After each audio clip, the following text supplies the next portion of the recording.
Namaste. Welcome to Buddha's teaching. Today's topic, we're going to take a look at the mind again, but from a different angle. We're going to talk about what we call the five aggregates. As you all know, in Buddha's teaching, we always talk about who we are, right? Which is comprised of the body and the mind, right? Nama, Rupa, or body and mind.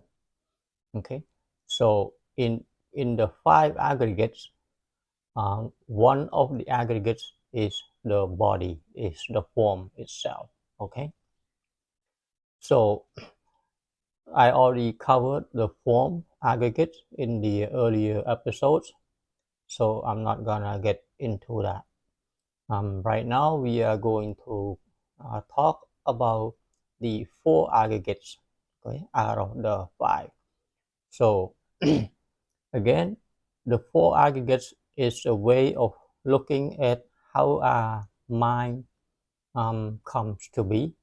Okay, it's just a different way of looking at our mind.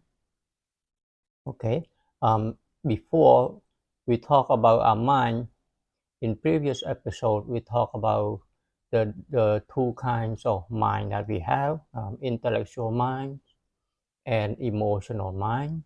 All right, the two minds that live together, and also we have covered the ingredients or the faculties that make up our mind, that comes together to produce a mind.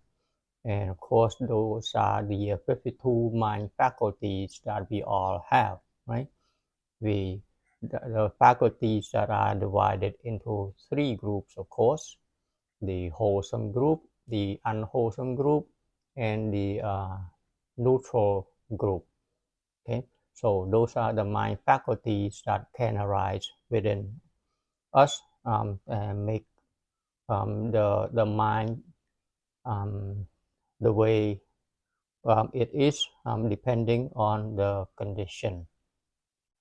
So here we are talking about how the mind comes to be again. Okay, so the four aggregates. The other four aggregates we have in Pali language, we start with Vedana, okay, and then Sanya, and then Sankhara, and Vijnana, okay. So Vedana is the second aggregate after the form. Form is the first aggregate that I'm not gonna talk about it because already on in the earlier episode. So the second aggregate is the Vedana. Vedana is translated as feeling. Okay. So what is feeling? Feeling is something, for example, when we feel cold, when we feel hot. Okay. When we see something and there's a pleasant feeling. Okay, something that is nice or not nice. Okay, so that is the feeling, something that when you eat something, it tastes good. The tongues know that something tastes good or something does not taste good. The same thing with the smell. Something smell good or something don't smell good. Okay, so that is called feeling. All right, so that has to do, of course, with our five senses again. So the five senses, at first with the Vedana, and of course all of these five aggregates here that works together, and the mental process that goes on, it happens at the speed that is at a fraction of milliseconds, right? So it is so fast. We this beyond our ability to comprehend these phenomena.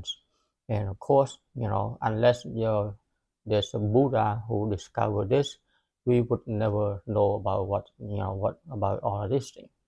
So Vedana is feeling. Okay, So this feeling here is just that, you see something beautiful, you see light, you see dark, you see different color. Okay, that is called feeling.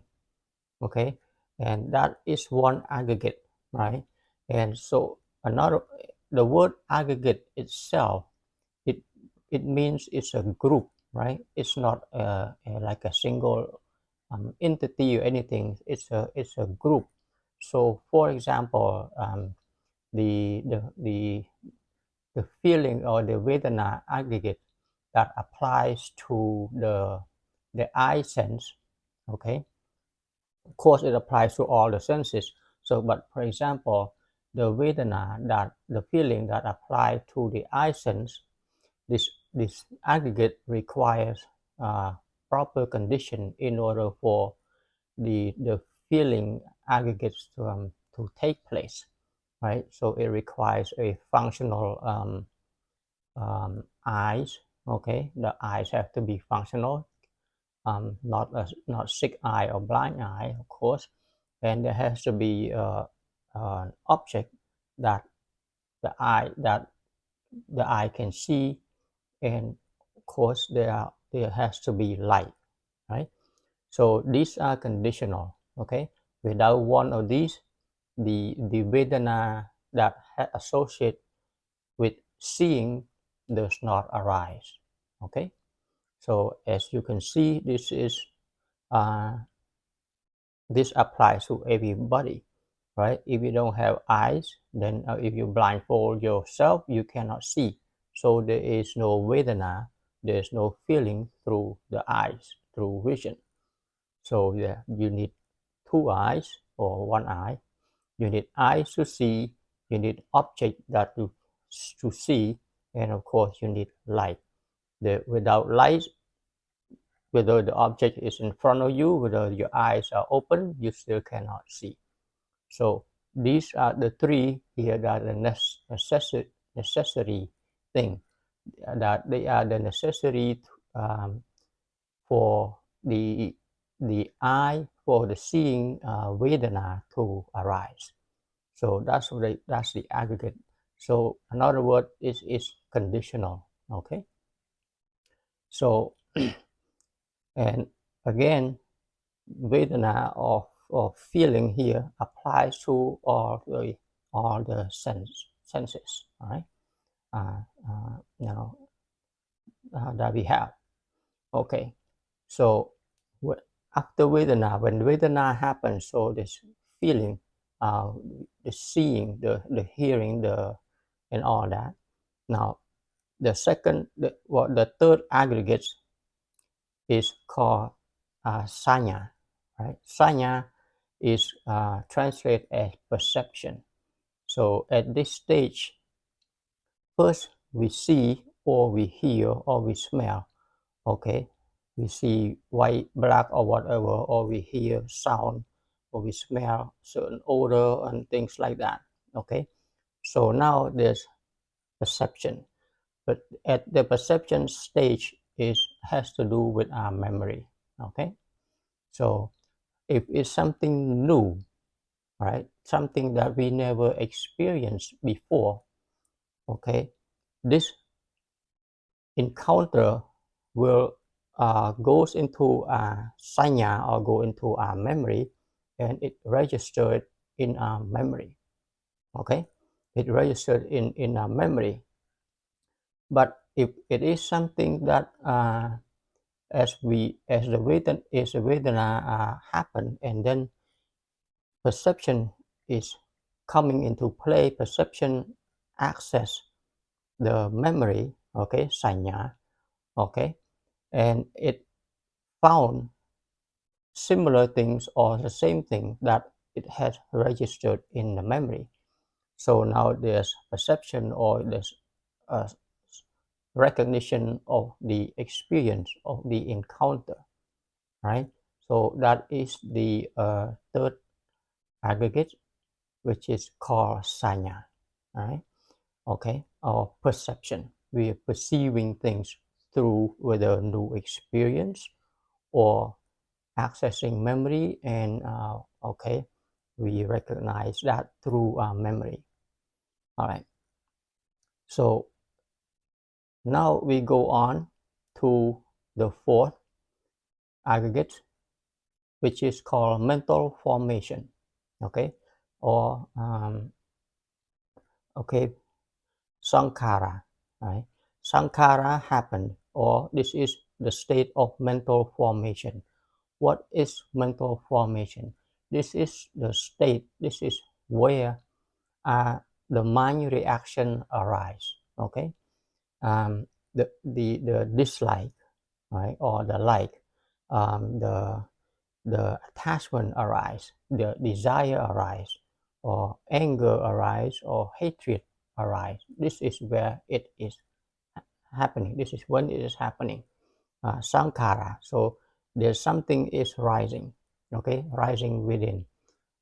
After the interpretation, or after the memory is accessed, and it recognize the person, or it recognize the sound, the smell, the taste, or whatnot. The sankhara, or the mental formation, which is the emotion arise, right? Now there's a forming of a mind in this stage. Okay, and this is where because of the memory access, this is where the mano is working. The mano spit out the reaction of like or dislike. Okay, so this is the fourth aggregate. That's where the mental formation, or the reaction of the mind is generated. Okay, like dislike, sad, happy, jealous, and all that. This is where it's happening, right? So sankhara. So once sankhara arises, that gives life in a way. Okay, sankhara happen. It means there's life of certain emotion is arising. Okay, and this leads to vijnana, or we call consciousness. Okay, so now we become conscious of we become fully conscious of this event, of this phenomenon that is happening. All right, that, and now you become uh, fully engaged in a way. Okay, because now the cycle is the process is complete, and the mind now has come to some kind of decision of after the process, after the seeing, okay, at the vedana. Okay, and after accessing the memory, which is sanya. All right, and then the mental formation is happening, okay, inside, okay, by the sixth sense, by our mano. All right, so that is sankhara, and after sankhara arise, okay, and it gives the final the final stage of that process as consciousness. So we have eye consciousness, we have ear hearing consciousness, smell, taste, and this consciousness, whether we like it or not. So now the being is in full awakening of that phenomenon. Okay, it's in full action, or recognition of what is happening. Okay, and in that moment, whether the being is happy, sad, afraid, angry, upset, or whatnot, that is now in full fledged. Okay, all right, but this of course happen, at a flash of light, let's say. Okay, the speed of this happening is very fast, and so it's beyond our ability to understand. Now, one thing that we have to keep in mind is that everything is always changing, or everything is always moving, right? So when this happening, so let's, for example, with our eye sense, right? First, there's another faculty, mind faculty, that needs to take place also. We call contact, okay? The contact happens, right? So let's say when we open our eyes, one of the things that happen is that the eye see, right? So in order for the eye to see, we have, of course, we have requirements that we have eye, we have light, and we have the object. Okay, so now everything turns on, boom, the light hit the object and hits our eyeball. Okay, and when it hits our eyeball, that's what we call contact, right? So contact happens just like that. Okay, as soon as we open our eyes. Okay, let's say you're in a dark room, totally completely dark room. Okay, there's an object in front but you cannot see. Okay, so now I go to turn on the light. Okay, turn on the switch, flip, I flip it, and then boom, you see, right? So there's contact, there's light contact. So when there's contact, now there's feeling, vedana happen. Okay, there's seeing, and then when vedana, and then the next one is sanya, right? Vedana, which is feeling, and then sanya and the perception. You as soon as you see, okay, you can, now it access the memory. Okay, if you see the table, it recognize that table. Okay, or if you see a person face, you recognize the face or you don't recognize the face. And then the reaction of the sixth sense mano comes up, like or dislike, and now it becomes in full-fledged operation, mode, and it recognizes it. But then let's say I were to turn the light switch off and on very quickly. Okay, I turn it on, you see the person, let's say you see the person, and then I turn it off, you don't see the person. Okay, now it's completely dark again, right? So just like that, so that's what we call impermanent in a way, right? The point is this: what we see right now is a continuous process. It's continuous flow of light upon our eyes, right? Without the light, boom, you have no seeing, right? And I think we can all agree with that. Okay, so that is just like a scenario that I mentioned, that there needs to be light. So in another word, what you are seeing right now is not one fixed thing. Okay, even though let's say I will go to sit really still, but in actuality, it's not just one picture. It's a continuous seeing, right? The seeing is continuous, right? It's not one picture frame. It's not still. So in another word, it's always changing. Okay, that's the point that I want to get across. That is always changing, but we do not know. We do not know that this seeing here is changing all the time. All right, and so vedana, sign, feeling, perception, um, mental formation, which is reaction, right? And then consciousness become fully engaged, become aware of that or whatnot. So, but this happened very fast, right? And it applies to all the senses that we have. Okay, the five senses, and along with mano, the sixth sense, that does the generate the emotion during the mental formation, right? In the fourth aggregate, okay, that's when the mental formation is processed and gives out emotion. So sankhara, that's where it happened. So, but the important point in this stage is that All this happen, and then sankhara, and then mental formation arise, consciousness arise about that particular experience, and then it's gone.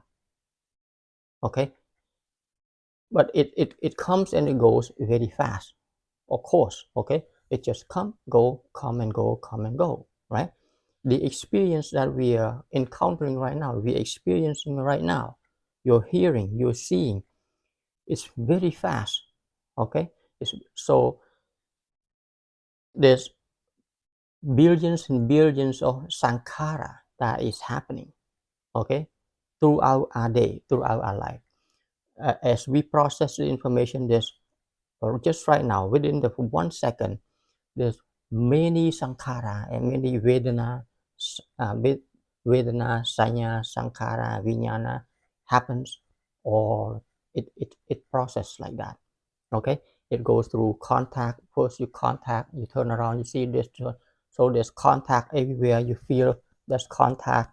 You smell here, there's contact, through the nose. You smell if something, some kind of odor pass by, you can, there's contact, right?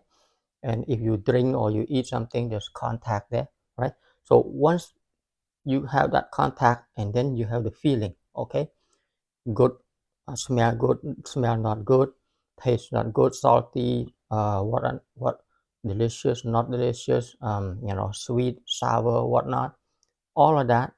Okay, that's feeling that you have contact.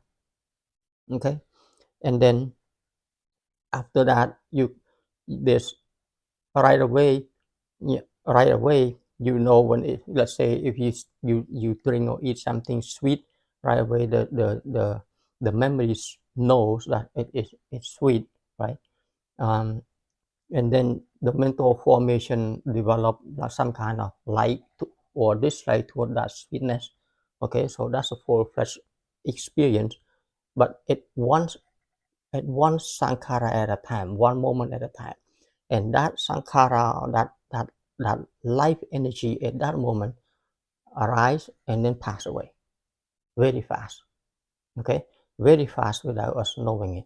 And that's why it's very difficult for us to comprehend this, unless there's a fully enlightened person who can discover this. There's no way for us ordinary people that can understand this thing.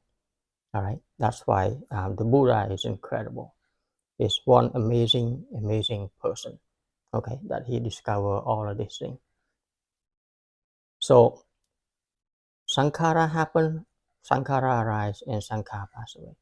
But since this is happening so fast, we tend to feel that there's a sense of I doing all of these things. Okay, but the actuality is all this thing here that's happening. It's happening by itself. Okay, the body is a platform for all of these senses to support the senses, to function, right? Because the body is like an independent entity that has no no opinion, no nothing, don't know anything at all. It just do what the mind tells it to do or to say. Okay, but its responsibility is to support the six senses that we have, so that the senses can work, right? So the five aggregates are like that. We have form, which is one of the aggregate, and then the other four aggregates, of course, has to do with our mind, right? How the mind arises, the vedana, feeling, sanya, perception, right? Um, sankhara, okay, mental formation, and then vijnana, consciousness. Okay, so this is the process. Now, for the enlightened one, okay, for the Buddha or his disciple, the enlightened one has let go of all the attachment. Okay, there's no more attachment, there's no more desire, there's no more clinging, right? Once you let go of all of that, there's no self, right?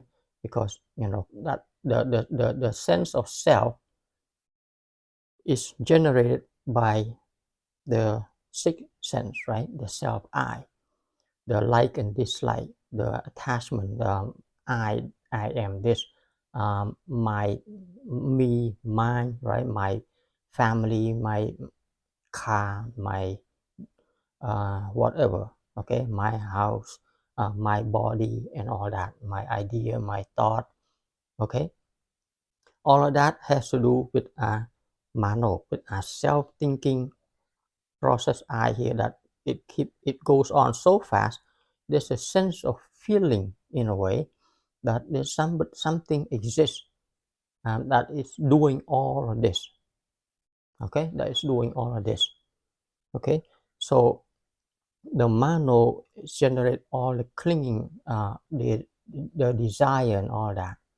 So at the stage, the fourth aggregate, the mental formation, okay, this is where the break of the enlightened one that the Buddha found, okay, because through the Buddha or the enlightened one, of course, they all have a body, okay, and they have the mind also, but the difference in the mind and our ordinary mind is that their mind is pure, they have no attachment, okay, they do things but there is no clinging, no attachment, no desire, okay, because now they're beyond this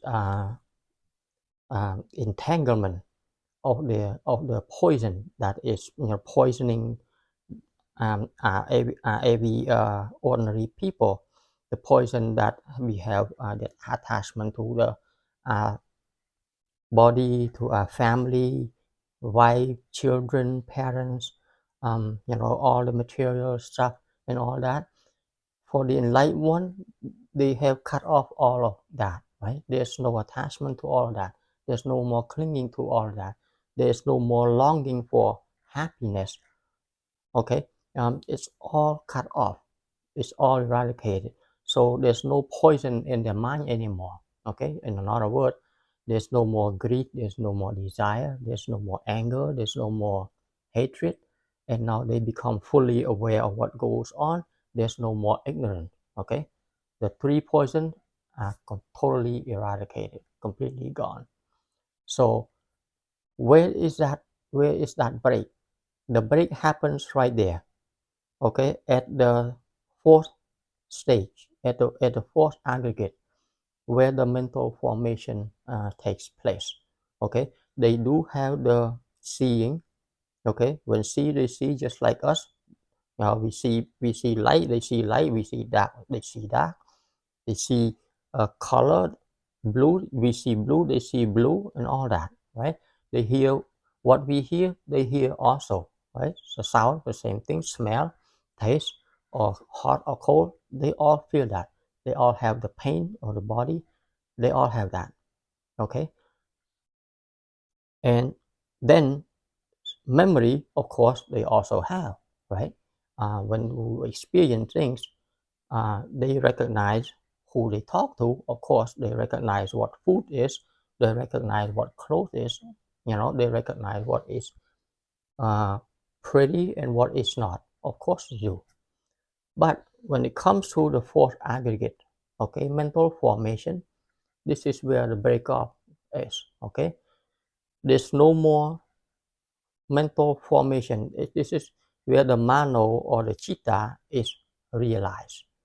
So, okay, this is where reaction is happening. The ordinary mind, at this stage, we grab on to this. We have opinion, we have anger, we have hatred. The mental formation is arising. We react to things. Okay, we have all kinds of emotion and all that, all the flare ups and all that. Okay, and now we become full-fledged. It becomes a full-fledged motion.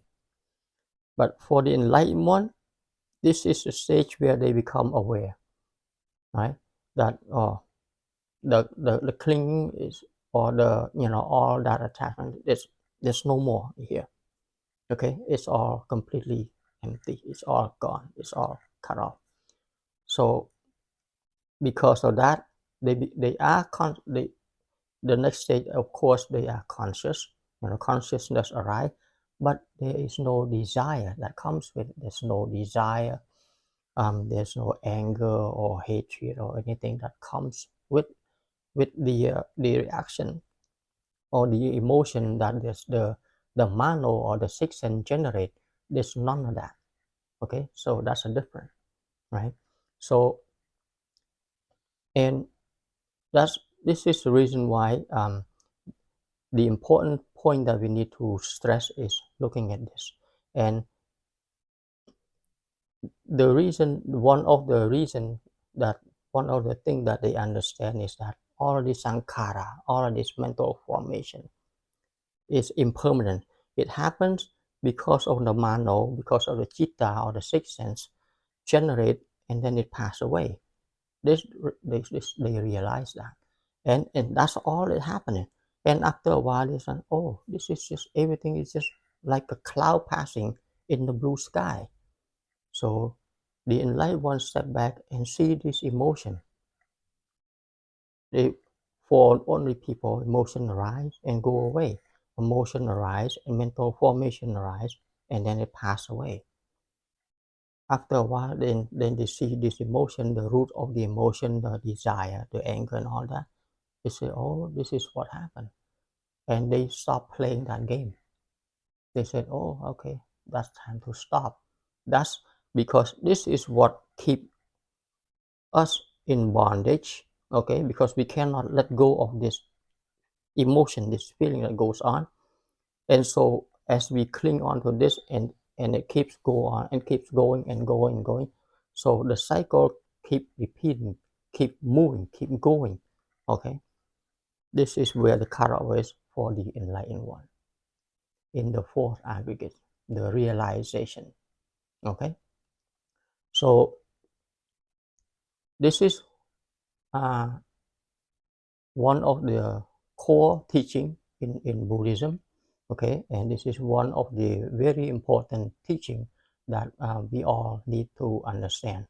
And of course, each aggregates are broken down into further details in the Abhidhamma. Okay, if you are interested, you can look into the Abhidhamma study. Okay, about the breakdown of each aggregates, how they come together. Okay, the called Vedana, feeling, right? Sanya, perception, mental formation, right? Sankhara, and then consciousness, vijnana, right? So that's what I like to share with you all today regarding the four aggregates out of the five, right? Which is we call our mind. Okay, the four aggregates is our mind, how the mind comes to be. When we wake up in the morning, all of that comes to be. That's our mind, right? So until next time, I like to pay respect to the triple gem. I like to pay respect to the Buddha. I like to pay respect to the Dharma, and I like to pay respect to the Sangha. Namaste.